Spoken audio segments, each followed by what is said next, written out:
You want to check it? Red light is on. There you go. You're all set. Okay. Okay. We'll get started. I'm going to...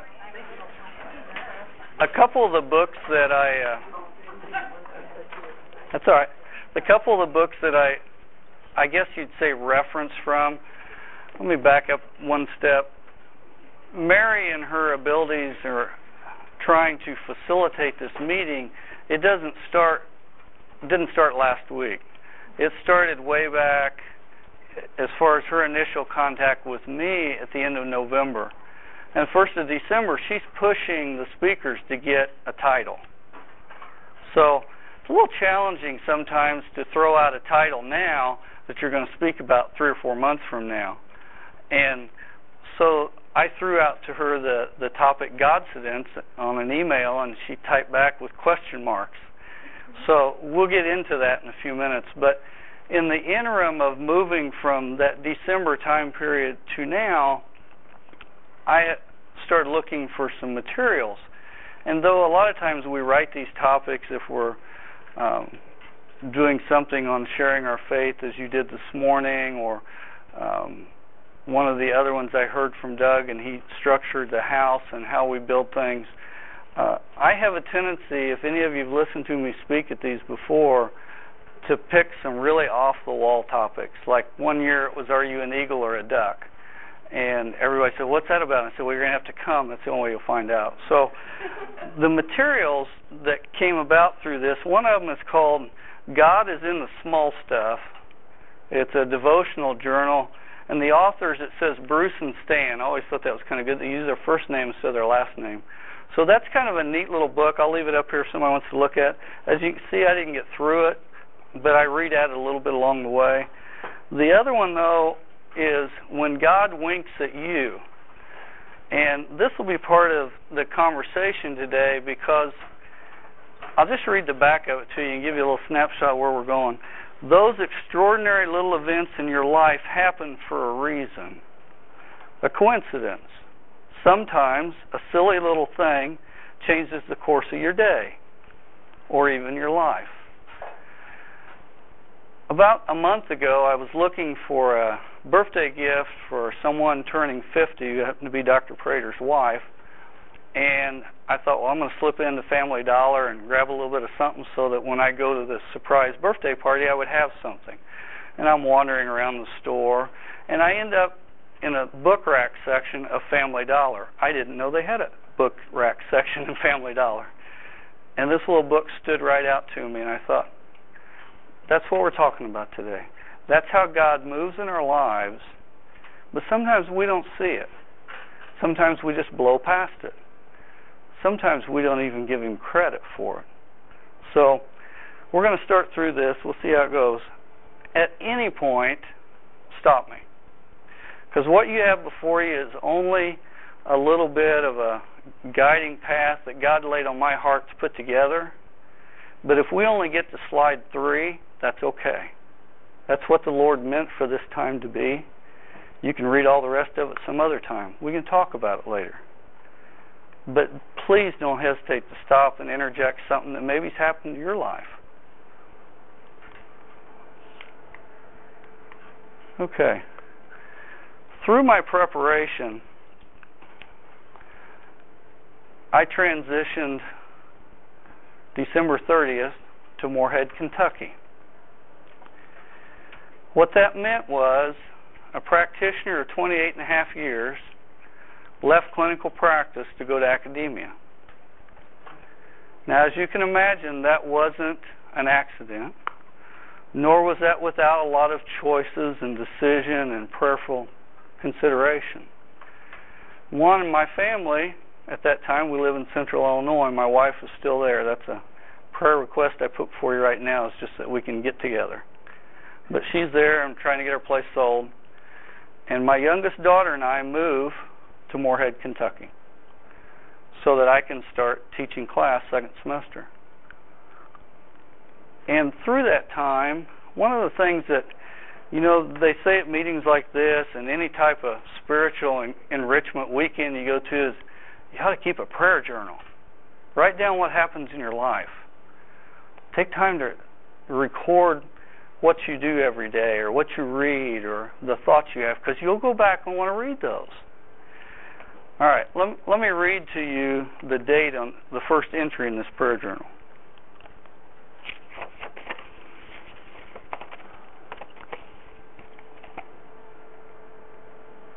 Not sure what happened. I'll put that down before I break it. All right, first entry, December 3rd, 2004. Okay, I did pretty good. I got a December 4th and 5th. I made it clear up to December 9th. Next entry, 2/21/05. Wasn't very consistent very long, was I? And I skipped through there and I made it almost to March that year. Oh, there's an 8/2/06. I got the idea again to start doing a prayer journal. Oh, here's one, January 11th, 2012. I've missed 2 days since then.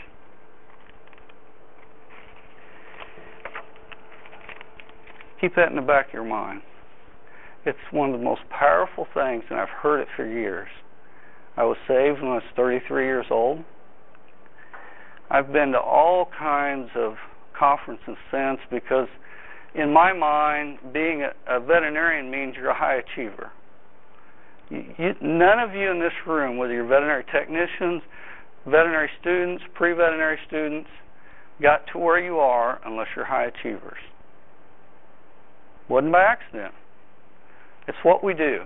So when I was saved, I felt like at 33, I had a lot of catching up to do. I had to get educated. So I literally plunged myself into all the opportunities. If the church doors were open, I was there. I happened to be at that time, our family was a church in Indiana that I call my home church, always will be my home church. And they grounded me in the faith.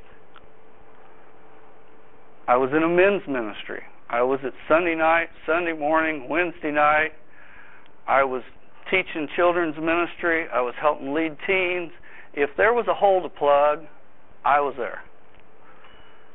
But this little tool, I was too busy for. I didn't have the time for it. So grab a hold of some things that you heard this morning, things you'll hear this afternoon, and make them more than just a good thought. Take them home with you. Just grab one of them. When I go to a CE conference, Cynthia can attest to this, if you go to AAEP and you try to bring a big chunk of it home, your head swells so big and then it just explodes and you don't remember none of it. If you go to AAEP, you go to AVMA, you go to the North American Veterinary Conference, I don't care which one it is, and you bring one idea home, you more than paid for the meeting. One idea. If you come home, you put it to work, something happens. So if you leave this place with one idea and take it home and make it work, God's going to do miraculous things in your life. They're not accidents. You guys are here for a reason, and I truly believe God wants to speak to you. So, not only did I start doing a prayer journal, I sit down and started reading the book of Psalms. I am the first to attest, I do not like it. I do not like poetry whatsoever. There is not enough action in the book of Psalms to excite me whatsoever. That's being really transparent with you guys. But you know something? Because we don't like it, don't mean that it's not good for us. And so I have daily read one psalm. A lot of you have heard, if you want a little reading plan, read the book of Proverbs. There's 31 Proverbs. You get one a day for 31 days. If you get in the month of February and there's 29, you got to hurry up and read 2 more. But otherwise, you got a plan. Well, the book of Psalms, there's been times that it just really pushes me. And so I honestly start every day when I read from the book of Psalms, Lord, show me something here. Because I just don't get it. So this came out of Psalm 77. It says, I shall remember the deeds of the Lord. Surely I will remember your wonders of old. I'll meditate on your work and muse on your deeds. Your way, O God, is holy. And what God is great like our God? You're the God who works wonders.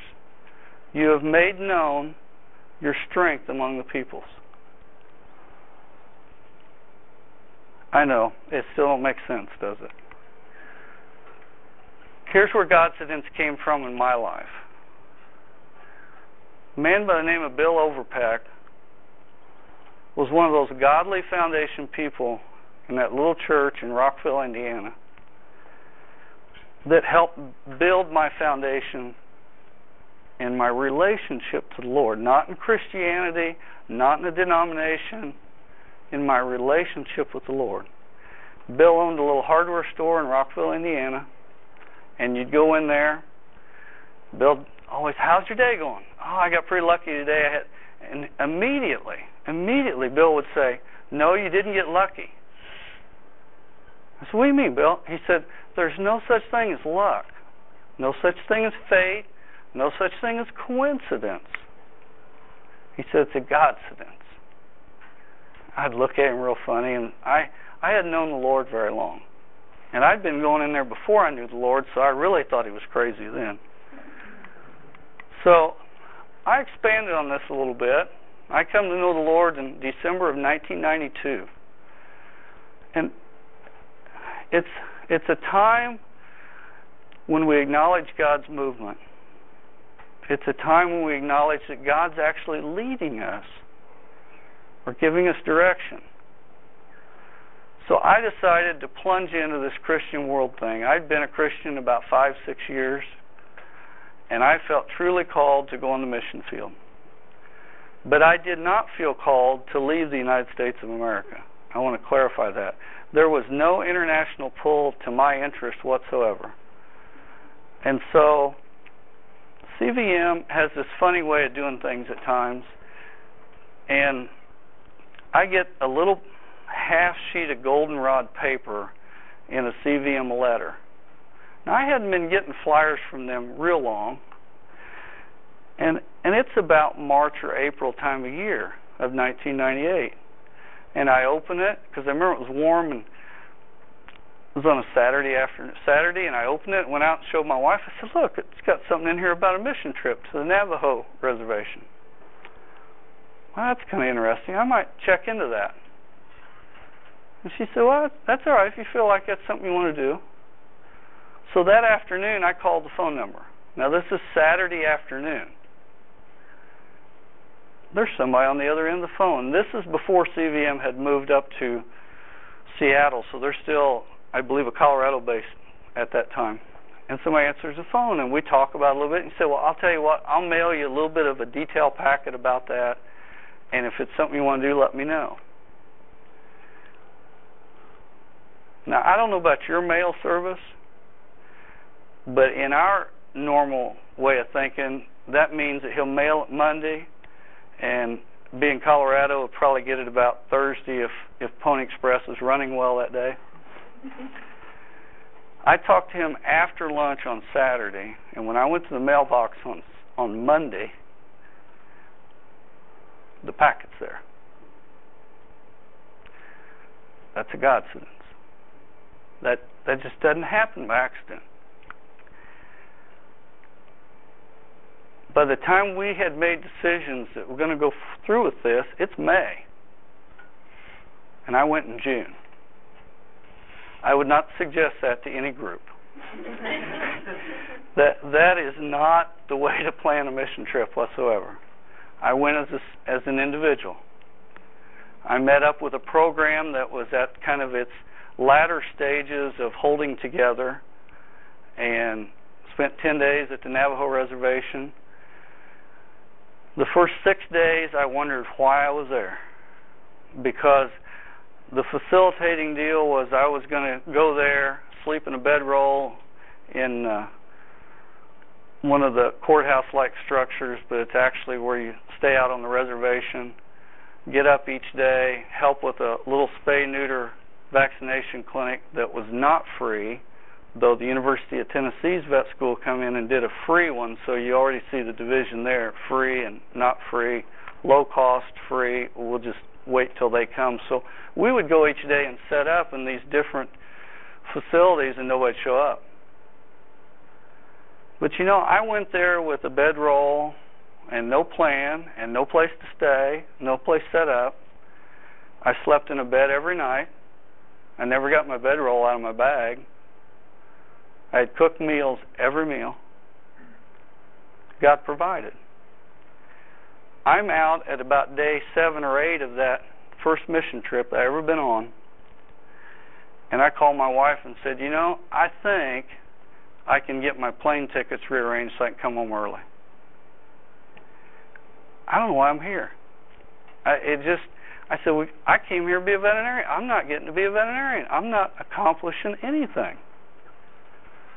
So her wisdom far outweighed my wanting to get back home. She said, why don't you just hold the course there? You just got a couple more days. I got facilitated to stay with a family named Jerry and Patty Wagner. First night I stayed in their mobile home. They weren't even there. They just left me the keys. I didn't even know them. And the next day I spent with the veterinary technician that was head of the veterinary care for the Navajo Reservation.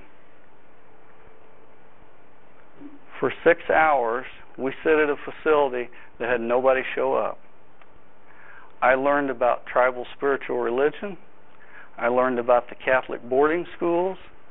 I shared Jesus Christ. I don't know to this day if she's saved, but that's why I was there. The next day, I ate dinner in a Navajo's home. Do you know how often that happens for people that are full-time missionaries in the Navajo Reservation? Some have been there over 10 years and never got the opportunity to eat in a home with a Navajo. That's a Godcidence. It didn't happen by accident.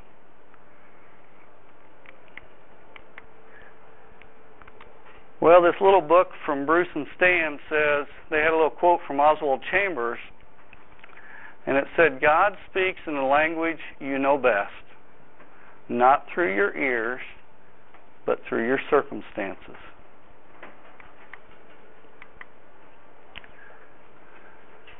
A Godcidence can only be recognized when we give our daily moment-by-moment attention to the intricate application of God's Holy Spirit.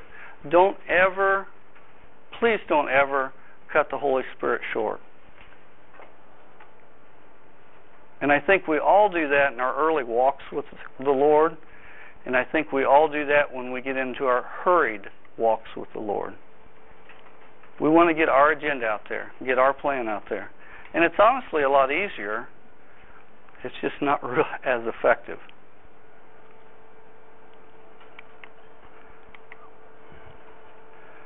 There's sometimes that, just like the Navajo trip, you don't really see the hand of God's movement. You're thinking, well, I don't get it. I want to get out of here. I don't want to hold the course. And sometimes it's not because God isn't moving, because I truly believe He moves all the time. I think there's times I just move away from Him. So we all kind of pull back and we say, trust in the Lord with all our heart, lean not on our own understanding, acknowledge Him in all His ways, and He'll make them straight. I know we've all walked down paths that we think, they're not very straight. I know in vet school there's a whole bunch of paths that we never thought were straight.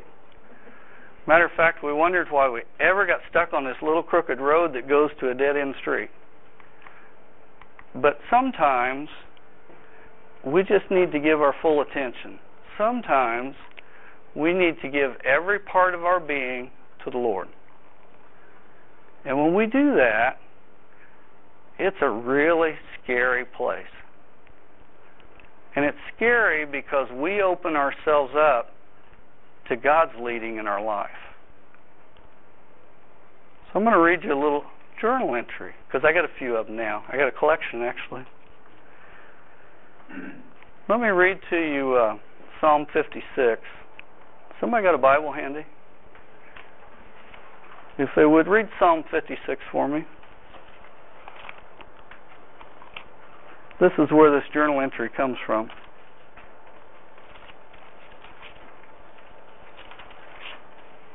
You heard the old thing, swords down, swords up. Whoever gets it first, read it, please.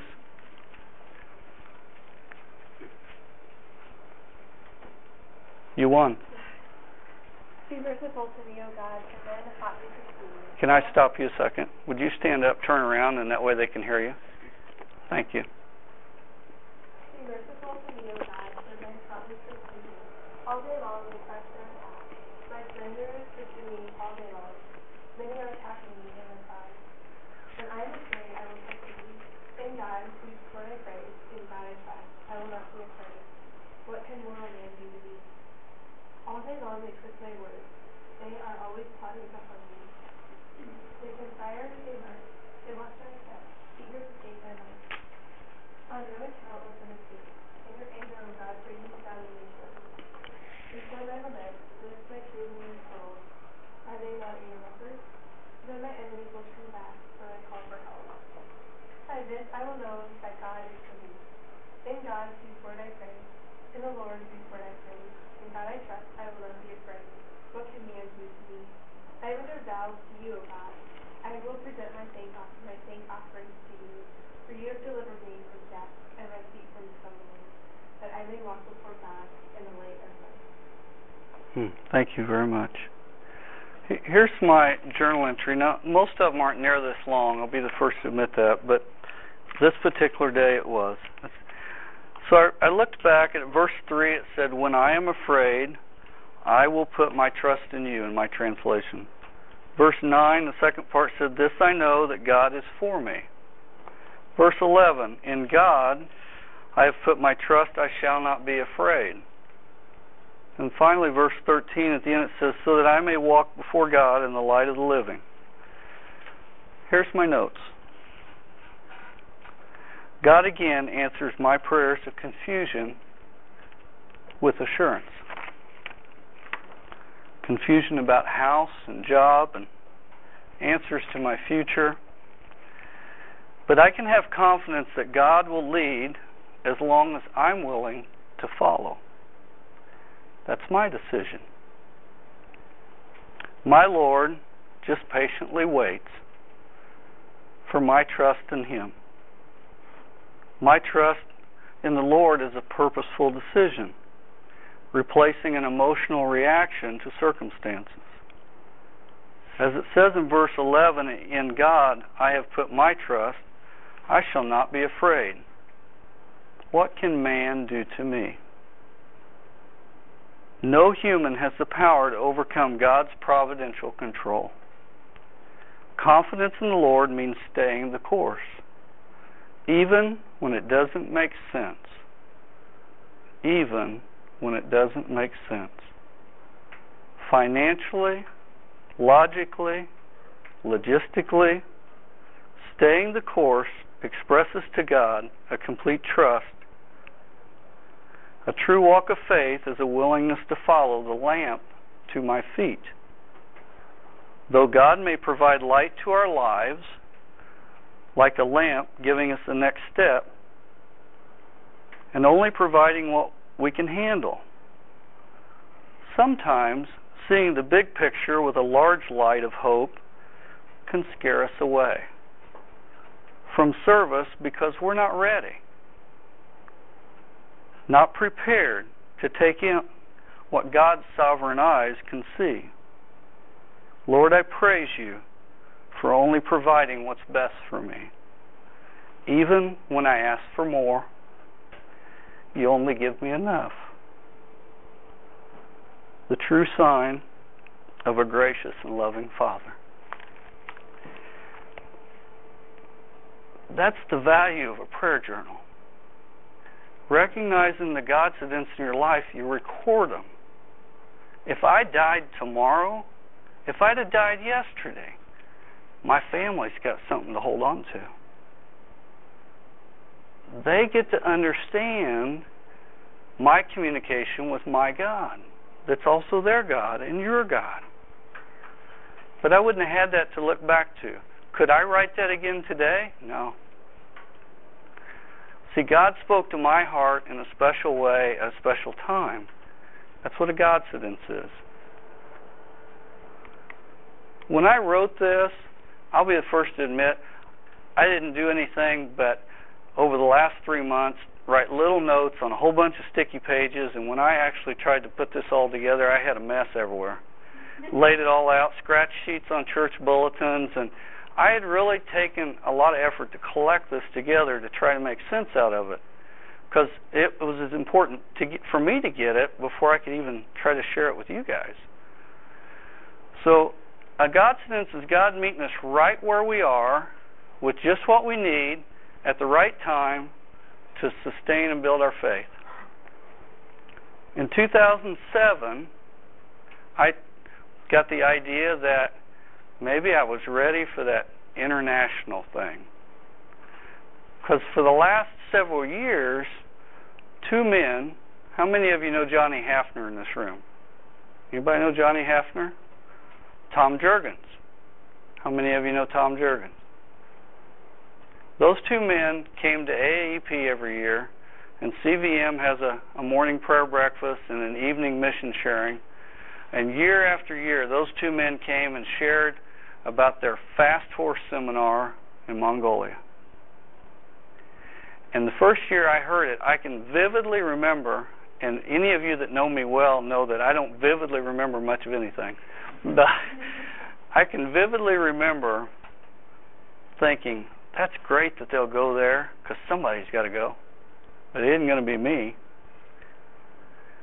And they come back faithfully the next year and talk about the success of that program and the next year. And by December of 06 at AEP, they had my interest spiked. So I started emailing Gerald Mitchum, that's in Mongolia, and expressed a little interest. And this all started about March, April, and by May, we both realized I could not come to Mongolia in 07 with 3 or 4 months of preparation by October. So we tabled it, and in December of 07, I started preparing to go to Mongolia in October of 08. You need that much time to go that far, correct, Lily? You've got to prepare ahead. You've got to not only give God time, but there's all those logistical things. You got to get your passport in place. You need to build your prayer support team. Yes, you need a financial support team, and I strongly encourage that, and that's another topic for another place. But I will tell you this, when you send out letters and you think, well, I got a way to figure out how to fund this myself, I don't care if it's going across the street to a soup kitchen. You are cutting someone else short of an opportunity to share that mission trip with you.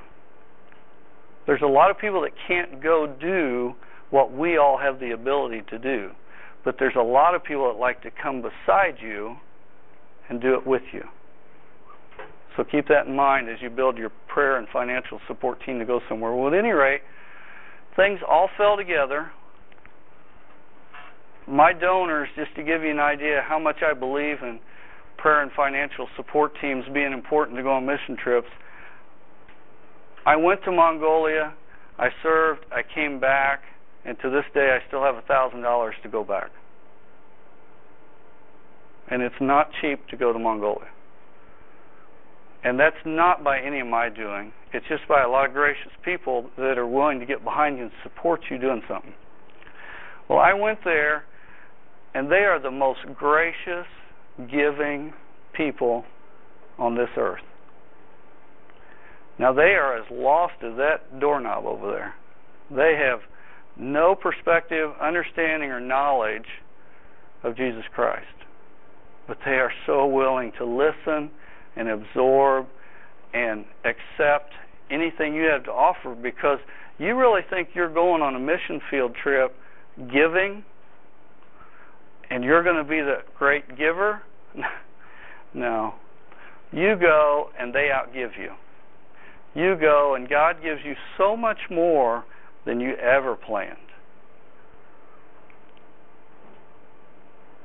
Take a mission trip. Make it a priority. Take it while you're in vet school. Take it while you're in vet tech school. Because life's going to get busy when you get out of school. And then it's going to be hard. Because my trip to Mongolia was 3 weeks. I would love to go back. The employer I had before currently, he said, I'm not doing it again. You can't be gone 3 weeks. Wasn't my call. So I couldn't go back. The Lord blessed me with going. By a year and a half later, my interpreter came and spent a week with me, since I couldn't go back over there. The group at Illinois, some of them got to hear Chimge speak. The group at Purdue got to hear Chimge speak when she was here. So God will find ways to keep this circle going, but we got to be cognizant to see it. So how do you recognize it in your life? And I've talked about me enough. So let's reflect. Just take a moment and think through your mind. What's happened in the past week? Who are you going to give credit to for that? What happened in school? What about events leading up to here? I've got a great one. I'm going to the CVM website. I'm registering for this conference. I go to check the box, non-student, veterinarian, da-da-da. As I get ready to check it, because, see, this is the 5th one of these I've done, I've always came alone. I've came as a speaker, as a practitioner.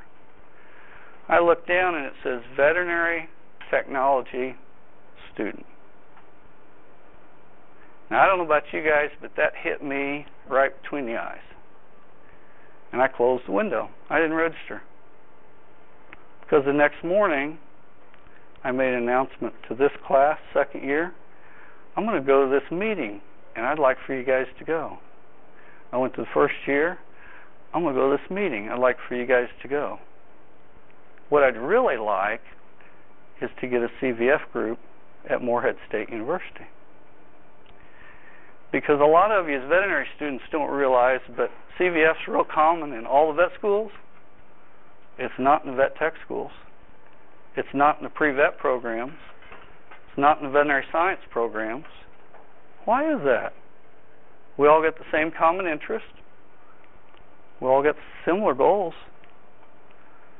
And we're all going to work side by side with each other when we get out of school. These guys are going to start the first CVF group at Morehead State. Is that something I did? No. It just took a big God to hit me between the eyes and wake me up and realize it's really not about me. Why did I get moved to Morehead State? Right here.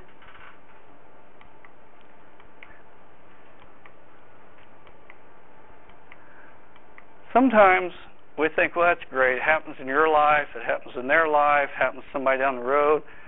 If you read through this Godwink book, it's got a great story about Billy Graham and Don Knotts and people you guys are probably too young to know anything about. And so there's lots of biblical examples. These are all Godcidences. Moses had one. No, he had several. Peter had one. Peter stepped out of a boat. Have any of you ever thought about walking on water? I think that would be the coolest thing to be able to do that. Well, my wife is convinced that we are currently doing that. Because, see, some of the things we hold security in, like our home, we put a sign in the yard last week for sale. We don't have a home purchased in Morehead, Kentucky. So I guess I'm getting to walk on the water. So don't look at the Bible as a history book. Look at it as an instruction book to tell you about what people went through, because you're going to be going through it too.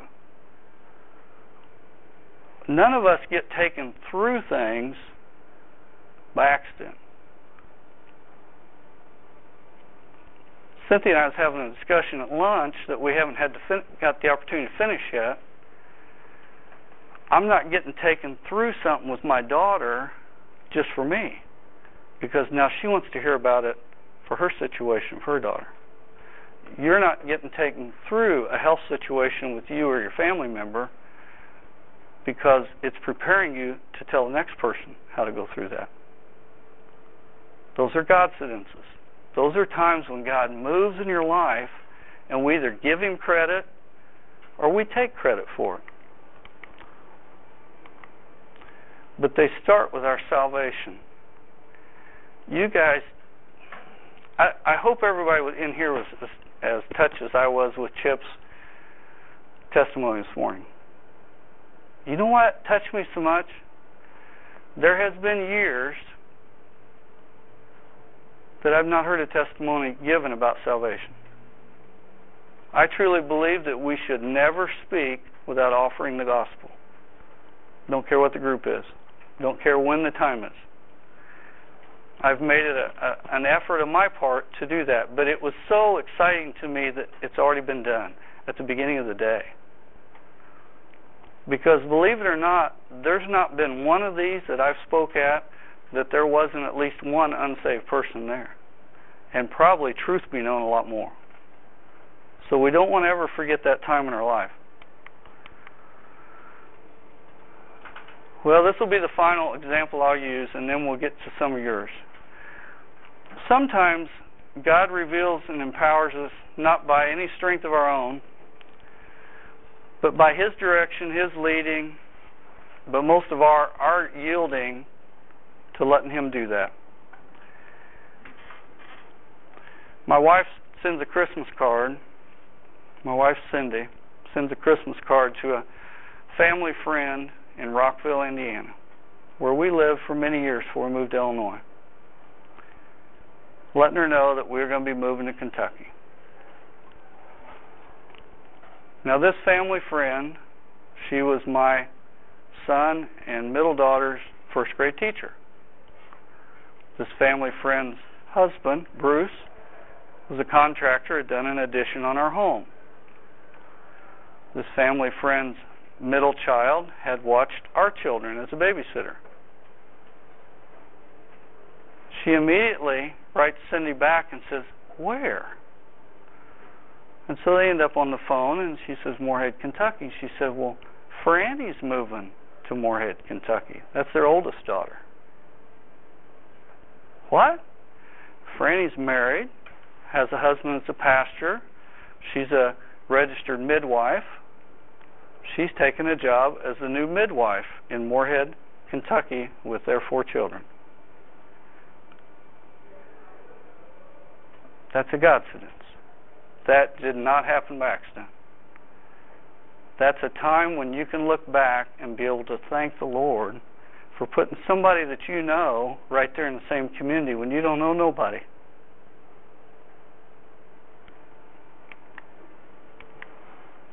So, what are we going to do from here? All kinds of questions. Do you question God's intervention or involvement in your life? Sorry, I just realized a typo. It's not you life, but your life. When does God appear, interact, interject, reflect? You guys can read these on your own.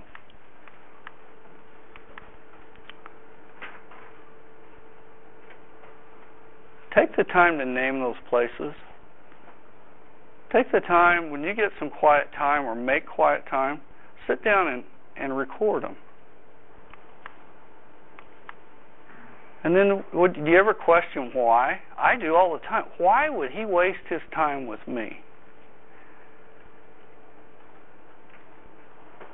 It says in Psalms, I know it's another Psalm verse. I can't help it. It's kind of been an interesting read after I kind of got into it. Make me know your ways, O Lord. Teach me your paths. Lead me in your truth and teach me. For you are God of my salvation, and for you I wait all day. I actually open the Psalms now, excited to see what the Lord wants to teach me that day. I have not got to the 119th. That may be a labor of love before I get through it all, but Build a list of your recent Godcidences in your life. Who was involved? How did it happen? And then ask yourself the question, wow, was that a revelation? I truly believe that everyone in this room is here today for a reason. It's not to hear me speak. Believe me, it's not. And I truly believe everybody in this room is in veterinary school, veterinary technology, practice, wherever they are in their life, for a reason. But I can't help you embrace that. You've got to take ownership of that. That's got to be about you and the Lord and giving Him the praise that He deserves for that. So we're going to wrap this up. The next time someone tells you you're lucky, just remind them you were blessed. Thank you.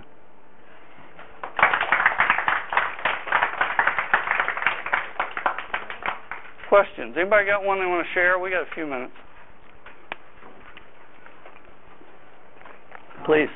Before I met my wife, I wasn't a Christian, and I truly believe He led me to her. A little louder. Before I met my wife, I wasn't a Christian, I wasn't saved, and we met, and He truly led me to her, and I became saved because of her. And I knew He had a plan for us, before I was born, that we'd be together. And then I was at the ADMA convention after I met Amy, and I become saved, and I walked by the CD booth, and there was kids sitting there. What's the museum about? So, He has a plan, and absolutely. We haven't even been on a mission trip yet, it's coming, and He still has a plan for us, and it's awesome. And, I was all like you, where I was like, I gotta go, and everyone's take your time, let it happen. Yeah. And, but it's awesome to see, because I was 35 or 6 when I was saved. So, praise the Lord. So, yeah, but I always heard. Yeah, I'd like that. Along those lines, it's interesting, my mom, from the day she found out that she was pregnant with me and my brother, she prayed for us and our spouse, that our spouse be a Christian. And, us having 2 little ones now, I just am sitting there thinking, I don't think I've ever prayed for that. Like, how important it is, and how, her prayer all that time, for us. That's cool. Thank you for sharing. I was at your talk earlier, and so when I'm going to be emotional because today I've been really overwhelmed with everything. But I always knew I wanted to be a veterinarian, and I did not get in the first time, and I was really disheartened and heartened by it. And I worked in vet practice because I'm like, okay, I'll go through the motions, I'll try to better myself so that I can still do this. And I took a full year off of applying, and I worked in practice, and it was great. During that time, I went through a really rough time with my boyfriend. We did long distance, we broke up, we got back together, and that stabilized. And then his sister she's married, and they were starting their family, and they were having twins, and at 20 weeks, one of the babies was leaking amniotic fluid, and so she was put on bed rest, and then at 23 weeks, went into the hospital, and how long did she make it? I think she made it to like 34 weeks with them, and during that time, my boyfriend and I moved into their house to take care of their dog so that her husband could go be with her in the hospital. And had I gotten into that school, I wouldn't have been able to be there to help them through that time. And when she was in the hospital, during that time I was applying to vet school, and that is when I started getting abused, and I found out I got in. The day baby number 2 came home is the day I found out that I got to be a vet. There you go. Thank you. That's cool. Yep. This actually happened today. It was after Dr. Ruth's talk. I had to go to campus and meet with my pathology group because we have to collect tissue samples. And we were waiting for, me and this other girl were waiting for our lab scrutiny. And after, I'm going to drive there, I was like, oh my God, just show me how to reach out to my non-Christian friends at vet school, because that was really a burden to me. and she was asking me what I was doing this weekend, so I was explaining, what I was doing, and she's like, oh, well, I come from a Catholic background, so I was just describing my faith and our CBS group, and I was like, well, if you ever want to talk about anything spiritual about God, just let me know, and just like, it was really neat to see how God really brought someone to me, like, right after I asked him, so. Gotta be careful what you ask for, yeah. Well, yeah. Anybody else want to share? We're from the East Coast, from New Jersey, and our whole entire family and every person we love is in New Jersey, and a slight smattering in California and Washington. And so I did all the East Coast schools, and I really, really wanted Penn. I was like, I really want to go to Penn, or I really want to go to Tufts, and I was just waitlisted, got accepted to Illinois, and canceled the waitlist and went to Illinois, and we were scared, and we'd never been in the Midwest. We didn't know anyone. We didn't know what it was like here. And we move here, and we get here, and we find out we have this, random distant cousin living a mile from our house. like a half a mile. And they invite us for Thanksgiving, because we're totally alone for Thanksgiving and for Christmas and for everything. And we go to this, huge Thanksgiving dinner 40 minutes south of our house with, tons and tons of people and all this food and this great company. And it's a great Godcidence. It is, very much so. Yeah. Thank you. So my family's always grown up with dogs in our life, and we had one dog that ever since I could remember from when I was 5 until we had to put her to sleep the summer after my freshman year in undergrad. And my parents were not planning on getting another dog until my sister moved out of the house. But 3 weeks after she died, my dad and I were walking down the street, and when we were visiting my aunt in rural South Carolina. So it was basically hot because it was the middle of July. And we were walking down the street, and 5 little puppies come out of the woods, just out of nowhere, and they come right up to us, and we helped rescue them, and we wound up taking 2 of them home. And it took a little while because we had flown out, so we didn't want to fly them home, so we drove up at Christmas time and drove them home. But it was very obvious that when we brought them home how much we all missed having dogs in the house.